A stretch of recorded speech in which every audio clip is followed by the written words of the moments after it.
Good day. Today we are going to discuss facial trauma. Assaults, motor vehicle crashes, falls, sports, and gunshot wounds account for the majority of facial fractures in descending order of incidents, with motor vehicle crashes and gunshot wounds resulting in a higher severity of injury. The lack of a seatbelt or airbag increases the risk of facial fractures and panfacial fracture. The most common fractures are to the nasal bone, followed by the orbital floor, zygomatico-maxillary, maxillary sinuses, and mandibular ramus. Mechanisms and injury patterns vary with geography. In the urban setting, penetrating trauma and assaults result in midface and zygomatic fractures. In the rural setting, motor vehicle crashes and recreational injuries result in fractures of the mandible and nose. Males are more frequently affected than females, but domestic violence and elder and child abuse must always be considered in any patient presenting with facial trauma. The majority of abused women and children will have injuries to the head, face, and neck. The facial skeleton is designed to create effective mastication. Vertical and horizontal buttresses are formed by bony arches joined at suture lines. Stronger vertical buttresses are formed by the zygomatico-maxillary buttress laterally and the frontal process of the maxilla medially. Weaker horizontal buttresses are formed by the superior orbital rims, orbital floor, and hard palate. The orbit itself is comprised of 7 different bones, with the inferior and medial walls being particularly fragile. Therefore, frontal, lateral, and oblique forces often result in facial fractures. The identification of facial injury and the restoration of normal appearance, sight, mastication, smell, and sensation are essential tasks, but the principal focus should be on protecting the patient's airway during the primary survey and other initial considerations, such as how the patient's vision is, if any parts of their faces feel numb, if their bites feel normal or not, and on inspection, we look at the lateral view for dish face with Leuport 3 fractures, frontal view for donkey face with Leuport 2 or 3 fractures, bird's eye view for exophthalmos with retrobulbar hematoma, worm's view for enophthalmos with blowout fractures or flattening of malar prominence with zygomatic arch fractures. Raccoon eyes, or bilateral orbital ecchymosis, and battle sign, or mastoid ecchymosis, typically develop over several hours, suggesting basilar skull fracture. On palpation, we palpate the entire face because this can help detect the majority of fractures. Intraoral palpation of the zygomatic arch, palpating lateral to posterior maxillary molars to distinguish bony from soft tissue injury. Assess for Leuport fractures by gently rocking the hard palate with one hand while stabilizing the forehead with the other. When it comes to the eye, we examine early before swelling of lids or use retractors. We document visual acuity. Systematically examine the eye from front to back. Specifically, we check the pupil for teardrop sign pointing to globe rupture, hyphema, and swinging flashlight test for afferent papillary defect. Fat true wound indicates orbital septal perforation. Check intraocular pressure for evidence of orbital compartment syndrome only in the absence of globe injury. On the nose, crepitus over any facial sinus suggests sinus fracture. Nasal septal hematoma appears as blue, boggy swelling on the nasal septum. And we also check for cerebrospinal fluid leaks as well as in the ears. And speaking of the ears, we check for auricular hematoma and hemotympanum. And orally, we look at jaw deviation due to mandible dislocation or condyle fracture. Malocclusion occurs in the mandible, zygomatic, and Leuport fractures. We also look at missing or injured teeth. Lacerations and mucosal ecchymosis suggest mandible fracture. We place the finger in the external ear while the patient gently opens and closes his jaw to detect condyle fractures. We also perform the tongue blade test, in which a patient without fracture can bite down on a tongue blade enough to break the blade twisted by an examiner. Up to 44% of patients with severe maxillofacial trauma require endotracheal intubation due to mechanical disruption or massive hemorrhage into the airway. The incidence of associated injury to the brain, orbit, cervical spine, and lungs is directly related to the mechanism of injury and severity of facial fractures. We evaluate facial injuries as part of the secondary survey only after managing life-threatening injuries. Because up to 6% of patients with maxillofacial trauma will develop vision loss, a detailed eye examination is essential, especially in patients with high energy mechanisms, orbital fractures, significant head injury, and abnormal pupillary findings. The mechanism of injury helps estimate the extent of injury.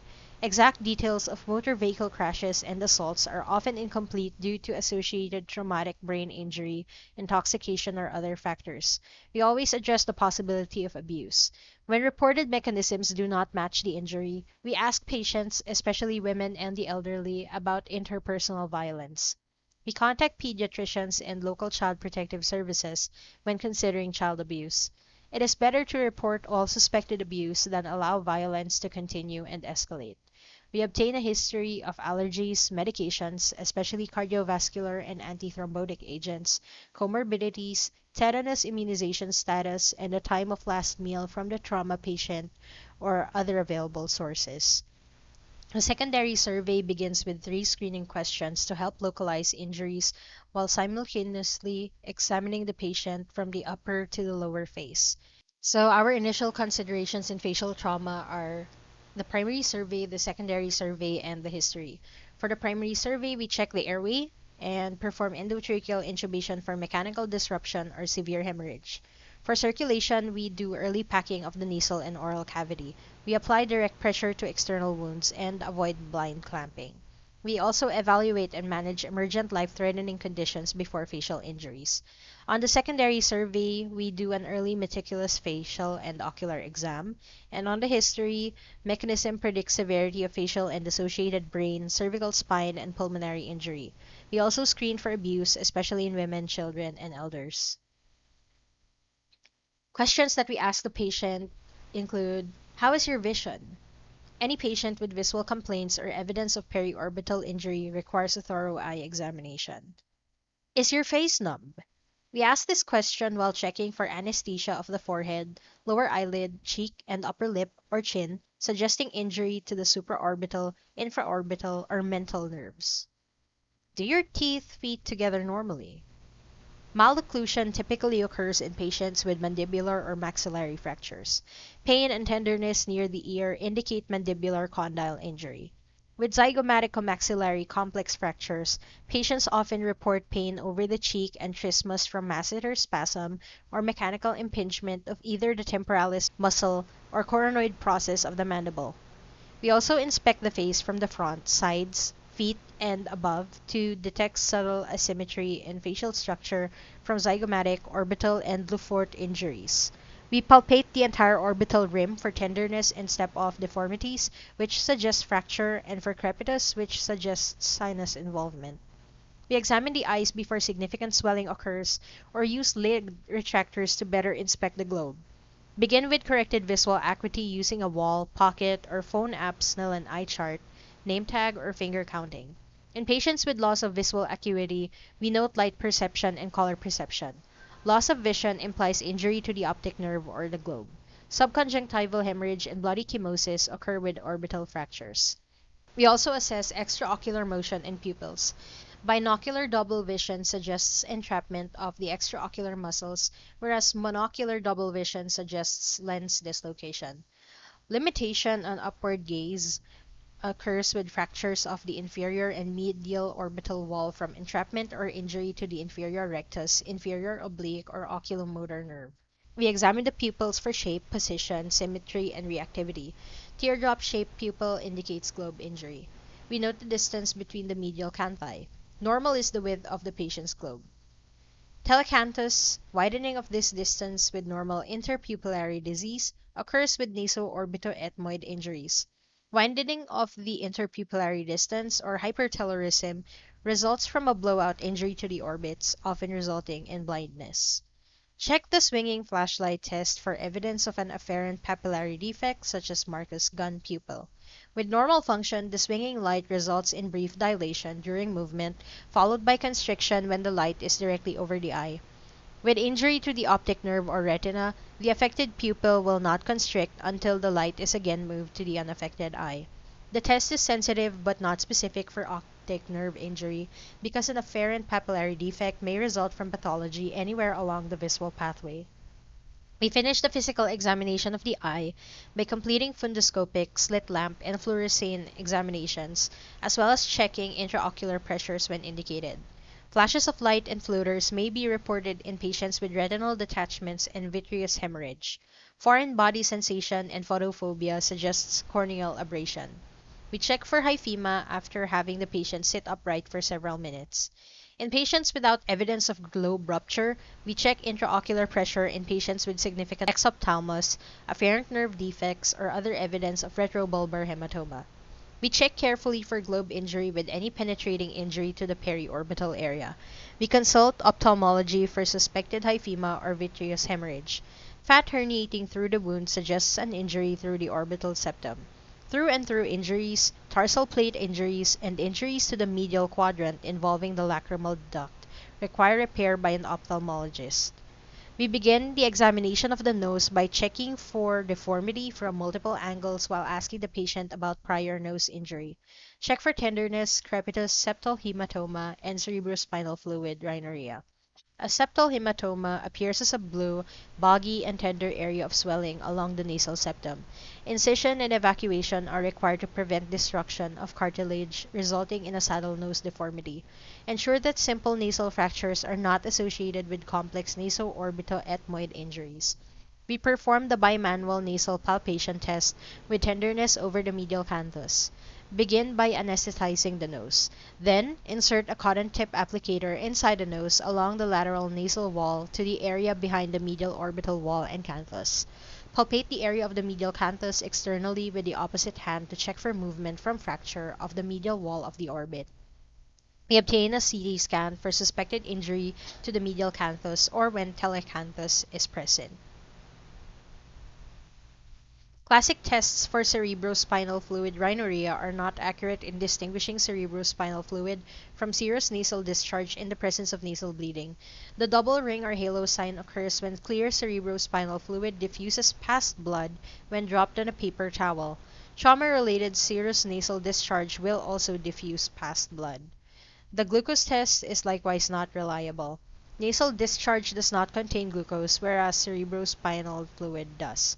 Bleeding may create a false positive glucose test. We begin the inspection of the ear by checking the mastoid process for Battle sign, which suggests a basilar skull fracture, and the ear for auricular hematoma. Incision and drainage are required to prevent destruction of cartilage resulting in a cauliflower deformity. Traumatic injury to the ear also involves checking the external auditory canal for lacerations, cerebrospinal fluid leak through the temporal bone or middle cranial fossa injury, and hematotympanum, which presents as a purple and often bulging tympanic membrane. We insert a finger into the external auditory canal and ask the patient to gently open and close the mouth to check for a mandibular condyle fracture. We inspect the jaw for deviation resulting from a fracture or dislocation. Malocclusion occurs in mandibular fractures, Leuport fractures, and zygomatic fractures. We check the mouth carefully for missing or subluxed teeth, fractures of the alveolar ridge, sublingual hematoma, or breaks in the oral mucosa. Be sure to inspect the tongue for lacerations that may result in significant swelling later on. The tongue blade test has been reported to be 96% sensitive in identifying clinically significant mandibular fracture injuries in facial trauma patients. The patient without a mandible fracture bites down forcefully enough on a tongue blade to allow the physician to snap the tongue blade with a twisting motion. Patients who open the mouth and cannot break the blade require further imaging. The tongue blade test is best used in conjunction with other clinical findings because the test sensitivity may be as low as 85%. Non-contrast CT is the imaging modality of choice. Plain radiographs remain helpful when CT is not available or to exclude injury in the low-risk patient. Subtle fractures of the frontal bone require head CT with bone windows for optimal evaluation. Because fracture of the frontal bones requires a significant force, head CT is also required to evaluate for associated traumatic brain injury. With involvement of the supraorbital ridge, include a facial CT with axial and coronal sections to better define often complex orbital fracture anatomy. The Waters view safely replaces the multiple views in traditional facial series for mid-facial fractures. One study suggested that at least 2 views be obtained due to recalculated sensitivities as low as 87% and the lack of comparison of the Waters view to CT. Not included in this analysis was a study of 730 patients demonstrating a sensitivity of 100% for Waters view read by emergency physicians versus facial series read by specialists. Head CT has been reported to be 90% sensitive in excluding injury found on facial CT. An additional Waters view is unnecessary with a low clinical suspicion for facial fracture in patients undergoing a head CT for suspected traumatic brain injury. Using this strategy avoids additional radiation from unnecessary Waters view or facial CT and prevents additional trips to CT after cervical spine clearance required for facial CT coronal positioning. Facial CT with coronal and axial sections is the imaging study of choice for patients with an abnormal Waters view or as the initial study with significant clinical findings. Computer-generated 3D reconstructions are helpful to better identify complex fractures but do not add additional information in minimally displaced fractures. Head and cervical spine CT scans are recommended in addition to facial CT in patients with high energy mechanisms or significant clinical findings. Panorex or orthopantomogram remains the imaging study of choice for mandible fractures. However, mandible CT is 92 to 100% sensitive for detecting injury compared with 70 to 86% for Panorex in adults and children and has become the gold standard for diagnosing mandible fractures. Mandible CT is easier to interpret with less interphysician variability compared with Panorex. Mandible CT scans may miss fractures of the dental root. Panorex is not often available and requires an upright patient, and it can also miss mandibular condyle fractures. Mandible CT is recommended in patients requiring head CT to evaluate for traumatic brain injury or when Panorex is not available. The traditional mandible series, including posterior anterior, Townes view, and lateral oblique view, remains an option when Panorex and CT are not available. For the frontal bone, for low suspicion injury, we do a head CT. If there are significant clinical findings, we do a head CT with skull windows, and additional considerations include facial CT with orbital involvement and cervical spine CT with significant clinical findings. For the midface, for low suspicion patients, we use Waters view. For those with significant clinical findings, we do a facial CT with coronal and axial sections. Head CT as a strong force may cause midface fractures. And additional considerations include coronal face sections requiring cervical spine clearance for positioning. Computer-generated 3D reconstructions may also be performed in complex injuries, and head CT can replace Waters view. For the mandible, for those with low suspicion, we can use an orthopantomogram or Panorex. For those with significant clinical findings, we do a mandible CT, and facial CT can also detect mandible fractures. For treating patients with trauma to the face, first we have to manage the airway. During the primary survey of facial trauma patients, we aggressively protect the airway from hemorrhage and mechanical obstruction. Significant hemorrhage into the airway can result from mandible and midfacial fractures. Loss of mechanical support resulting in airway obstruction can occur with bilateral posterior mandible fractures. Significant edema of the soft palate may result from midfacial injuries. Furthermore, the patient is often unable to maintain the damaged airway due to concomitant traumatic brain injury, intoxication, or other life-threatening injuries. We reposition the airway as needed with a jaw thrust, or head tilt, and chin lift after cervical spine clearance. Grasp an obstructing tongue with gauze, a towel clip, or suture to pull anteriorly and out of the way with mandible fractures. Remove any avulsed teeth and foreign bodies. Use nasal trumpets very carefully to avoid worsening of the injury or intracranial placement in severe midfacial injuries. Bag mask ventilation often requires a two-person technique because of loss of normal facial bony structures and the need to suction the airway secondary to significant hemorrhage. When the cervical spine has been clinically cleared, allow the alert patient without significant associated injury to remain in an upright position of comfort with suction in hand to better handle bleeding and secretions. Each patient's unique clinical presentation and the physician's experience dictate the best method for establishing a definitive airway. Rapid sequence intubation is the preferred method of airway management in trauma. The presence of mandible fractures occasionally makes intubation easier than expected. However, always plan for the difficult airway in patients with facial trauma. To prevent the can't intubate or can't oxygenate filled airway, do not administer paralytics unless a patient can be bagged effectively or alternative airway devices or plans are in place. Awake intubation with sedation and local airway anesthesia may allow the emergency physician to quickly determine how difficult orotracheal intubation will be while preserving airway reflexes. Etomidate and ketamine both provide sedation with preservation of respiratory drive. When oral endotracheal intubation appears more straightforward than expected on direct laryngoscopy, the endotracheal tube may be placed or paralytics administered followed by orotracheal intubation. When endotracheal intubation appears more difficult or impossible, primary cricothyrotomy or alternative airway management techniques may be performed. The best approach to the difficult trauma airway involves planning ahead by having equipment ready for oral endotracheal intubation, as well as the neck prepared and a cricothyrotomy kit ready. A laryngeal mask airway device may be a temporizing measure, but does not protect the airway from aspiration of stomach contents and may not be possible with injuries involving the pharynx. Fiber optic devices are an excellent option in the rare case when time, a lack of significant hemorrhage, and an experienced operator are present. We avoid nasal intubation to prevent worsening of injury, hemorrhage, or intracranial placement.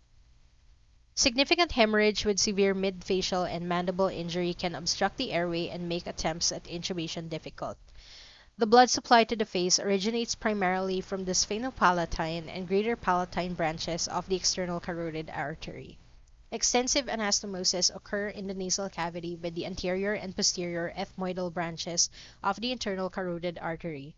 Control posterior nasal epistaxis early with nasal tampon, dual balloon device, or traditional Foley catheter placement with anterior layered gauze packing. Be careful to avoid intracranial placement of nasal packing in severe midfacial fractures. After intubation, oral packing may be needed in a patient with significant mid and lower facial bleeding. Reduction of significantly displaced nasal fractures and Leuport injuries may be needed, although rarely, to stop arterial bleeding. Life-threatening hemorrhage can occur in up to 10% of patients with mid-face fractures. With significant persistent bleeding, immediate operative intervention is required for ligation of injured vessels or better reduction of fractures. Arterial embolization may also be effective in controlling bleeding from branches of the external carotid artery, but is associated with a small risk of stroke and other complications. To date, there are no reports describing the use of tranexamic acid for control of massive bleeding from facial injury in the emergency room. Frontal bone fractures are uncommon injuries resulting from high-energy mechanisms such as unrestrained motor vehicle crashes or assaults with blunt objects. The significant amount of force needed to fracture the thick frontal bone likewise increases the immediate risk of traumatic brain injury, additional facial fractures, and cervical spine injury. Concomitant craniofacial injuries are present in 56% to 87% of patients with frontal sinus fractures. Severe frontal fractures may extend to the temporal bones and require a hearing and facial nerve function evaluation. Autourea in this setting is a cerebrospinal fluid leak until proven otherwise. Ocular injuries can occur in up to 25% of patients with frontal bone fractures. The most common finding is an afferent pupillary defect occurring in around 10% of patients. Lacerations typically overlie frontal sinus fractures. Careful exploration is needed to identify all fractures. Crepitus is frequently palpable with any sinus fracture. In cases of suspected fracture, we obtain a head CT to evaluate the anterior and posterior tables as well as the underlying intracranial structures. Because the dura is adherent to the posterior table, operative repair of through-and-through frontal sinus fractures is necessary to prevent pneumocephalus, cerebrospinal fluid leak, and infection. Consider rhinorrhea in any patient with a frontal bone fracture to be a cerebrospinal fluid leak until proven otherwise. Mucopioceles, collections of pus that develop as a result from nasal ducts blocked by fracture, and cranial empyema can result. Oral antibiotics such as first-generation cephalosporins or amoxicillin clavulanolate are recommended with any sinus fracture. The patient with an isolated anterior table fracture may be discharged with nasal and oral decongestants and Appropriate follow-up with a facial surgeon, be it an otolaryngologist, a plastic surgeon, or ophthalmology. Admit patients with depressed fractures for IV antibiotics and operative repair. The orbit is traditionally thought of as a four-walled structure. It is made up of the frontal bone superiorly, the zygoma and sphenoid bones laterally, the zygoma and maxilla inferiorly, and the thin-walled lamina papyracea of the ethmoid bone medially. There are two categories of orbital fractures: pure blowout fractures and unpure orbital fractures. The pure orbital blowout fracture involves only the orbital walls and occurs when an object of small diameter strikes the globe without causing an orbital ridge or rim fracture. Force transmitted through the fluid-filled globe results in a fracture of the weaker inferior or medial orbital walls. Adipose tissue, the inferior rectus, or the inferior oblique can then herniate and become entrapped within the maxillary or ethmoid sinus. Lateral inferior and superior orbital ridge fractures typically occur with other facial fractures. Significant force applied to the nasal bridge can result in naso-orbito-ethmoid fractures that are often accompanied by injury to the lacrimal duct, dural tears, and traumatic brain injury. Several key physical examination findings suggest orbital fracture. Anophthalmos occurs with herniation of globe contents before significant edema. Carefully palpate the entire orbital rim to detect any step-off deformity or crepitus. Infraorbital anesthesia often occurs with fracture of the orbital floor. Diplopia on upward gaze occurs with entrapment of the inferior rectus, inferior oblique, or orbital fat, or from injury of muscles or the oculomotor nerve. Naso-orbito-ethmoid fractures result in pain on eye movement, traumatic telecanthus, epiphora, or tears spilling over the lower lid, and cerebrospinal fluid leak. Additional findings on radiographic examination include air fluid levels or opacification of the maxillary sinus. We obtain a facial or orbital CT with axial and coronal sections to plan surgical management in patients with positive findings on a Waters view or as the initial study in patients with significant clinical findings. So on Waters view, what we look for on orbital fractures is the teardrop sign, and we can also appreciate fluid in either of the maxillary sinuses. The patient with an isolated orbital fracture requires treatment with oral amoxicillin clavulanolate to treat sinus pathogens, decongestants, and instructions to avoid nose blowing until the defect has been repaired. Specialty consultation before discharge is important because controversy continues regarding the best time and indications for operative repair. Repair may be delayed 1 to 2 weeks in adults, whereas children require a shorter time for follow-up in repair. Naso-orbito-ethmoid fractures require admission for specialty consultation with facial surgery and neurosurgery. Emergent ophthalmology consultation is required for associated ocular injury. Retrobulbar hematoma or malignant orbital emphysema may create an ocular compartment syndrome, resulting in an acute ischemic optic neuropathy. Physical examination findings include exophthalmos, decreasing visual acuity, and increased intraocular pressure. Emergency lateral canthotomy reduces ocular pressure and ischemia. Orbital fissure syndrome results from a fracture of the orbit involving the superior orbital fissure with injury to the oculomotor and ophthalmic divisions of the trigeminal nerve. Physical examination findings include paralysis of extraocular motions, ptosis, and periorbital anesthesia. Orbital apex syndrome occurs when the optic nerve is also involved, resulting in preceding physical examination findings and diminished visual acuity. The prominent location of the zygoma results in frequent fractures. Zygomatic arch fractures occur when an anterior and lateral force is applied typically from a fist or blunt object. The less common zygomatico-maxillary or tripod fracture results classically from a high-energy deceleration injury with disruption of the zygomatico-frontal suture, zygomatico-temporal junction, and infraorbital rim. Because the zygoma forms the inferior and lateral walls of the orbit and superior and lateral roof of the maxillary sinus, zygomatico-maxillary fractures are considered orbital and sinus fractures. On physical examination, flattening of the malar eminence will be noted in the absence of often significant swelling. The eye may appear to tilt as the lateral canthus is pulled inferiorly, often with a large lateral subconjunctival hemorrhage. Trismus results from masseter spasm or mechanical impingement of either the temporalis muscle or coronoid process of the mandible. Place a finger adjacent to the maxillary molars and palpate the posterior surface of the arch for tenderness or loss of the space compared to the uninjured side. Diplopia, infraorbital anesthesia, and crepitus occur with significant orbital and sinus involvement. Facial CT is needed to define the extent of the injury. Patients with isolated temporal arch fractures can be discharged with appropriate medications and follow-up. Patients with zygomatic maxillary fractures with any loss of vision or significant displacement require admission for IV antibiotics and operative repair. Midfacial fractures can be caused by motor vehicle crashes, sports, assault, and falls due to seizures or intoxication, or in the elderly. The incidence of midfacial fractures in motor vehicle crashes has declined significantly due to improvements in vehicle restraint systems. Fractures of the maxilla require a significant force, such as an unrestrained motor vehicle crash patient whose face strikes the dashboard or the severely battered patient.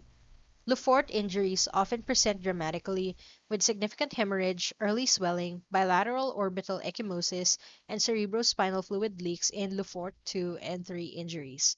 Each pattern results in a unique movement of the midface while gently rocking the hard palate with one hand and stabilizing the forehead with the other hand. Leuport 1 is a transverse fracture separating the body of the maxilla from the pterygoid plate and nasal septum. Only the hard palate and teeth move, similar to a loose upper denture. Leuport 2 is a pyramidal fracture through the central maxilla and the hard palate. Movement of the hard palate and nose occurs, but not the eyes. Leuport 3 is craniofacial disjunction when the entire face is separated from the skull, from fractures of the fronto-zygomatic suture line, across the orbit, and through the base of the nose and ethmoids. The entire face shifts with the globes held in place only by the optic nerve. A Leuport 4 fracture includes characteristics of Leuport 3 and also involves the frontal bone. CT scan of the face with coronal and axial slices with three-dimensional reconstructions best defines these complex injuries. Patients with Leuport injuries often present with significant hemorrhage requiring airway protection and nasal packing. Oral packing is often required for control of fractures involving the hard palate. Leuport injuries require admission for management of significant associated injuries, IV antibiotics, and surgical repair. Mandible fractures are the second most common facial fracture after nasal fractures. Assaults, motor vehicle crashes, and falls are the most commonly reported mechanisms. We always look for multiple mandibular fractures with one injury at the site of impact and a second subtle injury on the opposite side of the ring. In fact, a mandibular fracture should be considered bilateral until proven otherwise. Comminuted mandible fractures could result in upper airway obstruction due to the tongue being unsupported anteriorly. Presume an open fracture until thorough intraoral examination determines otherwise. Fractures are classified as either favorable or unfavorable, depending on whether the musculature reduces or opens the fracture. Patients with mandible fractures usually complain of malocclusion with pain worsened by attempted movement. On inspection, the mandible may appear widened or displaced to one side. Patients may present with trismus due to pain and swelling. Palpation reveals loss of the smooth counters of the mandible, tenderness and anesthesia in the distribution of the proximal inferior alveolar or distal mental nerve. A careful intraoral examination is important to exclude small breaks in the mucosa seen with open fractures, sublingual hematoma or ecchymosis, and dental or alveolar ridge fractures, and to identify missing teeth. We examine the ears for evidence of tympanic membrane perforation, hematotympanum, or evidence of condyle displacement.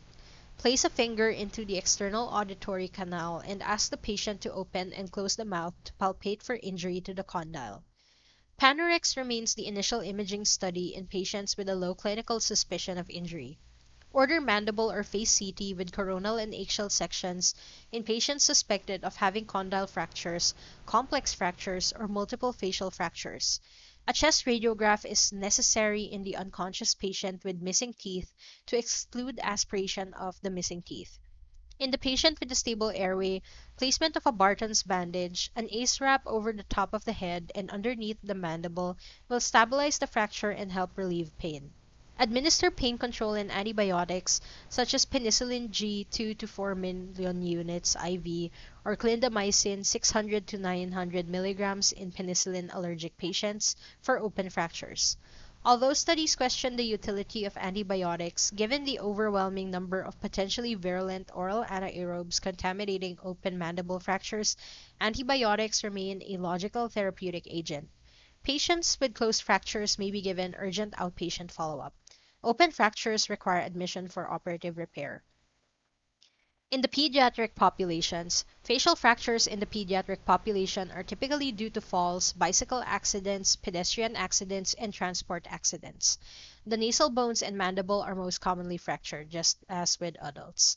Several unique considerations must be made in the initial management of the pediatric patient with facial trauma. Cricothyrotomy is contraindicated in patients less than 8 years old because the cricothyroid membrane is not developed until age 8 and should be avoided in those between 9 and 12 years of age. In children with severe midfacial injury, in whom oral endotracheal intubation is not possible, laryngeal mask airway placement or needle cricothyrotomy serves as a temporizing measure pending emergency tracheostomy. Facial trauma in children should always prompt the consideration of child abuse. Skull development predisposes children to certain facial and associated injuries while making others less likely. The child's high center of gravity, relatively poor balance, explorative nature, and prominent forehead make the child more susceptible to frontal bone impact and underlying brain injury. Cervical spine injury in children occurs at higher levels and more often without bony radiographic injury, or spinal cord injury without radiologic abnormality. The maxillary sinuses do not begin developing until age 6 years old, which reduces the incidence of midfacial fractures compared with adults. The pliable pediatric orbital floor is more likely to bend and crack, forming a small trapdoor through which muscle and fat become entrapped and potentially ischemic. Pediatric mandible fractures are more likely to be incomplete fractures and more irregular secondary to the underlying developing teeth. Rapid bone remodeling in children with callus formation begins within 1 week and makes delayed reduction difficult. Children with mandible fractures require prompt diagnosis and 1 to 2 day referral to a pediatric facial surgeon to prevent long-term problems with asymmetrical facial growth, cosmetic deformities, and difficulty with mastication. So, for the purposes of consolidation, the most common causes of facial trauma are assaults, motor vehicle crashes, falls, sports, and gunshot wounds. So, the pathophysiology is usually through the buttresses of the face. Vertical and horizontal buttresses are formed by bony arches joined at suture lines. The vertical buttresses are stronger and are formed by the zygomatic maxillary buttress laterally and the frontal process of the maxilla medially. The horizontal buttresses are formed by the superior orbital rims, orbital floor, and hard palate, and they are generally considered weaker. The orbit itself is comprised of 7 different bones, with the inferior and medial walls being particularly fragile. So when we examine patients with facial trauma, we check their history, specifically their vision, any anesthesia in the face, or bite abnormalities. We also inspect for fractures, especially complex ones like Leuport fractures. We also look for exophthalmos and raccoon eyes or bilateral orbital ecchymosis and battle sign or mastoid ecchymosis. We also palpate the face, and we don't only palpate the face externally, but we also check for intraoral palpation of the zygomatic arch. And we also gently rock the hard palate with one hand while stabilizing the forehead with another to assess for Leuport fractures. We also check the eye immediately before the lids swell or use retractors. We document visual acuity, and we check the pupil for a teardrop sign pointing to globe rupture, hyphema, and do the swinging flashlight test for afferent papillary defects. If fat herniates through the wound, it indicates orbital septal perforation. We also check intraocular pressure. And on the nose, we check for crepitus over facial sinuses. We look for nasal septal hematoma, which is blue and boggy. And we also look for cerebrospinal fluid leak. For the ears, we check for hemotympanum, auricular hematoma, and cerebrospinal fluid leak. Orally, we check for jaw deviation, missing or injured teeth, lacerations, and mucosal ecchymosis, which suggests mandible fracture. And we also do the tongue blade test. Patients without fractures can bite down on the tongue blade enough to break the blade twisted by the examiner. We also need to, of course, before all of this, do the primary survey, secondary survey, and then that's when we do the history. So when it comes to imaging, non-contrast CT is the imaging modality of choice. Sometimes the Waters view is also used specifically for the midface. For the frontal bone, we use head CT, and for the mandible, we do mandible CT or Panorex if it's available. For treatment, we manage the airway. We avoid nasopharyngeal intubation. And when it comes to hemorrhage, we also try to avoid packing too deep into the nasal cavity because there may be intracranial insertion. For frontal bone fractures, they are generally uncommon in adults, but they occur more often in children.